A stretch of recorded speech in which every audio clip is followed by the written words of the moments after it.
Hello, my name is Steve Popkin. I'm your host from The Thriving Artist. For those of you new to the Thriving Artist website, welcome. Today I will be covering a question that an artist, Linda, from the UK sent in.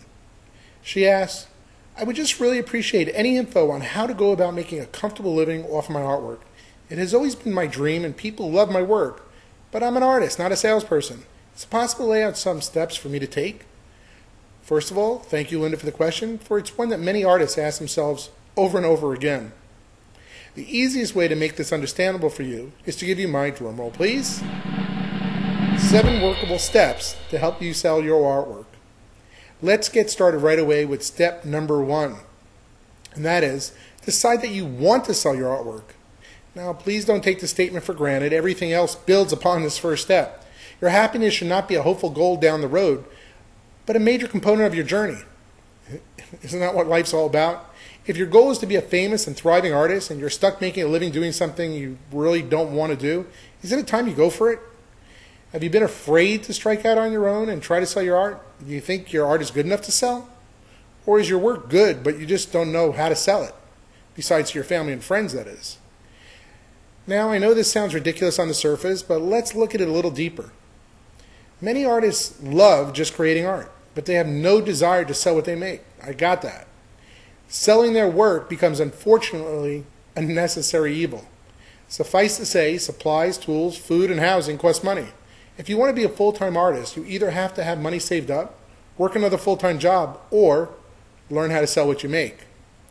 Many artists look at this last alternative as something they dread doing. I hear all the time, I want to be an artist, not a salesperson. Got that too. Well, I couldn't agree more. But, and here's the big but, you have to learn easy methods to help you sell your art where the art basically sells itself. Step number 2, decide what you want to sell. Many artists don't have a clue what work to sell profitably. This causes them lots of stress. They will say their type of artwork is too time consuming and they will never recoup the cost of time involved making the piece. If this is the case, you will need to do some serious research to find out what similar work is selling and if your work has a place in the market. You should not create dozens, if not hundreds of pieces to find out that there are no buyers or interest in that particular artwork. A little research ahead of time goes a long way. If you have artwork that falls into the category of being one of a kind, expensive, or time-intensive to produce, you also have to decide the marketability of the piece. There are easy ways to do this research ahead of time. You just have to be educated in the proper steps on how to do it. Failing to do it could cause you bankruptcy before you even get started. I can't tell you how many artists have written me in the past explaining how they just produced a series of 250 pieces of one of their works, only to find out the difficulty in finding buyers. Learning how to do the research for the market and what they're interested and want ahead of time is the key factor. Step number 3, decide where you are going to sell it. Once again, a little research goes a long way here. For example, where do you think you would do better selling Southwest art? United States, that is, in Phoenix, Arizona, or New York City. Now, some of you listening to this may say, well, there could be some buyers for this type of artwork in New York City. And you would be right. There could be some. But isn't it easier to catch fish where the fish are biting? In other words, find the buyers for your style of artwork where they live, work, or shop. You need to learn how to investigate art shows, galleries, websites, and the like, where your buyers visit and congregate. Not doing this crucial step will only cause you heartache and lead to wasted opportunities. As you can see, this step builds upon the previous 2. That you want to sell your work and what you want to sell. Number 3 is all about the where. Now on to 4. Step number 4, decide how much you are going to sell your work for. This is a frequent question that we get asked all the time at The Thriving Artist: how to price my artwork.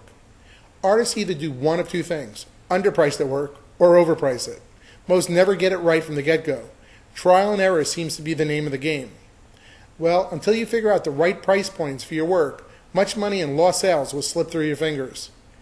There are several strategies to speed up this process to determine what price point will work best for your style of work.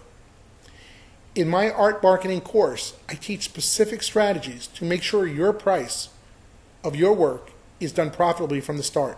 I've heard that this information alone has created peace of mind for many artists, for it gives them a logical roadmap to follow. They say this was worth the entire price of the course itself. It also allows you latitude to know when to raise your prices and situations where you'll be more profitable reducing your prices. Believe me, some of my best profits come from items that I could sell all day long for $20 to $50.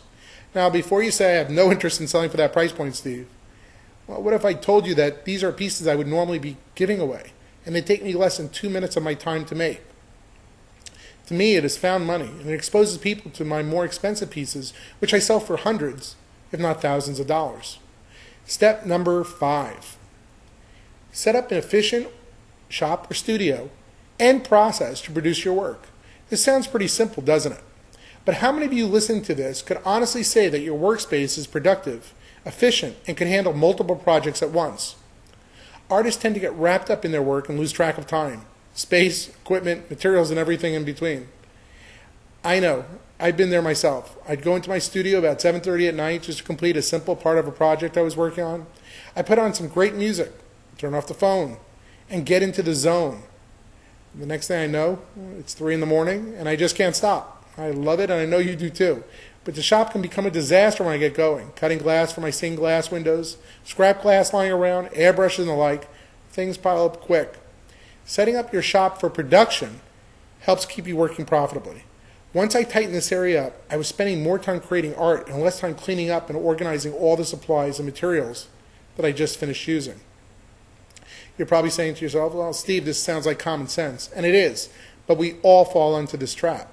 If you're going to start selling your artwork, you're going to need to learn to tighten up the shop. This will be the only way to be productive and profitable. Step number 6. Organize your schedule.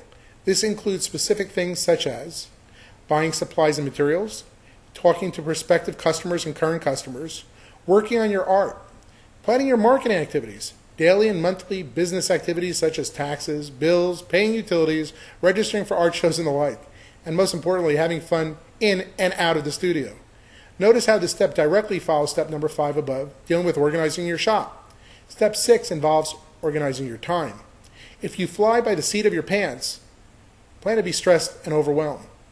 Take time to write out all the tasks that you need to accomplish in a typical day, week, or month, and create a to-do list. I've done this successfully for many years and have found it to be the most productive use of my time. Give it a try and watch how you multiply your accomplishments. Now, on to step number 7. Create the art and sell it. This involves putting it all together, but this time doing it in a fun, systemized, and organized fashion. The previous steps help you get started. Learning how to sell your artwork is really easy once you have the conceptual understanding and tools of how to do it. Our Thriving Artist Art Marketing course can easily help you do it. Remember, fear is simply false evidence appearing real. The reason artists don't like selling their work is because of fear. Fear of failure, fear of rejection, fear of the "I told you so" from family members, fear of change. Fear is not the problem. Lack of knowing how to do it right is the problem. Why not live the life you want, the life you dream about, the life you deserve? So what do you do next? Well, you could sign up for our free online multimedia newsletter by filling out your first name and email address on our course information page at www.thethrivingartist.com/VIP. We will share with you some great ideas on how to sell your work. Don't worry, we never rent or sell our mailing list. We hate spam just as much as you do. If you'd like to find out more about our art marketing course, you will be able to find out more about it on this page. I want to thank you for watching. I do appreciate your time. This is Steve Popkin wishing you the best, and have a wonderful day.